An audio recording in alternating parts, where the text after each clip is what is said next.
Hello and welcome to this discussion on MSI MMR testing. My name is Dr. Farah Khalil, Director of the Histology and Immunohistochemistry Laboratory at Moffitt Cancer Center. And I'm joined today by Dr. Richard McDonough from Florida Medical Clinic, who will be sharing his expertise on the use of MSI MMR testing in the clinic and the importance of universal testing of patients with colorectal cancer. Thank you, Dr. Khalil. I am pleased to be here. Mismatch repair, or MMR for short, is a process that in normal cells permits the recognition and repair of DNA replication errors. A deficient MMR system may lead to DNA mismatches that can result in mutations in the genetic code. A deficient MMR system may also cause microsatellite instability, or MSI. MSI is the expansion or reduction in the length of repetitive DNA sequences called microsatellites. Different types of assays measure MMR deficiencies and MSI. Immunohistochemistry assays are used to analyze the expression of MMR proteins known as MLH1, MSH2, MSH6, and PMS2. And PCR-based testing can detect changes in the length of microsatellites in tumor DNA relative to DNA from normal tissue. Microsatellite stable tumors show no mutated microsatellite sequences. MSI low tumors show one mutated microsatellite sequence, and MSI high tumors have two or more mutated microsatellite sequences. Next generation sequencing can also detect MSI. Now that we have discussed how the tests are performed in the lab, what do you see as the primary benefit to MSI MMR testing in the clinic? MSI is a molecular feature which may be found in several different types of tumors. In colorectal cancer, for example, MSI testing is a good prognostic and diagnostic tool. Approximately 15% of colorectal tumors show a defect in the MMR pathway.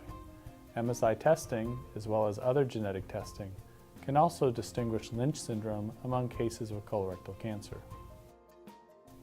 Could you present a hypothetical patient case based on your experience to illustrate how MSI MMR testing is used clinically? Sure.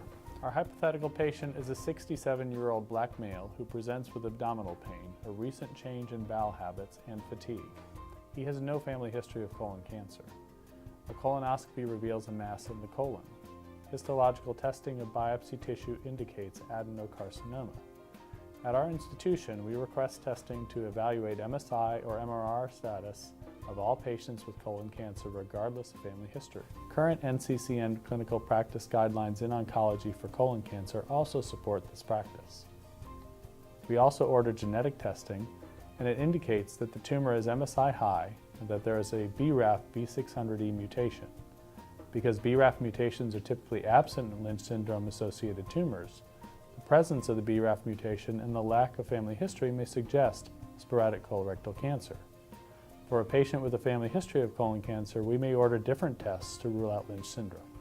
That's right. Two types of tests that help to distinguish sporadic colorectal cancer from Lynch syndrome are genetic testing on the B-type RAF kinase gene, or BRAF, and the methylation status of the MLH1 promoter. The presence of an activating mutation in the BRAF gene or MLH1 promoter hypermethylation strongly suggests sporadic colorectal cancer. Conversely, the presence of unmethylated MLH1 promoter and the wild-type BRAF would prompt us to analyze the MMR genes directly to determine whether a germline mutation is present, as this would indicate Lynch syndrome. How common is Lynch syndrome? Lynch syndrome is the most common hereditary syndrome in colorectal cancer and accounts for approximately 2 to 5% of all colorectal cancer cases. And among patients with MMR deficient MSI high colorectal cancer, approximately 17% have Lynch syndrome. Because Lynch syndrome is caused by a germline mutation in one of the genes involved in DNA MMR, patients are at increased risk of developing different types of tumors, including up to 80% lifetime risk of colorectal cancer. Once Lynch syndrome has been identified in a patient, we increase surveillance and refer the patient for genetic counseling. Also, since this is an inherited syndrome, we would look for other members of the patient's family that may have Lynch syndrome. Have the MSI MMR testing protocols been standardized? We can determine MSI-MMR status by using widely available laboratory-developed tests.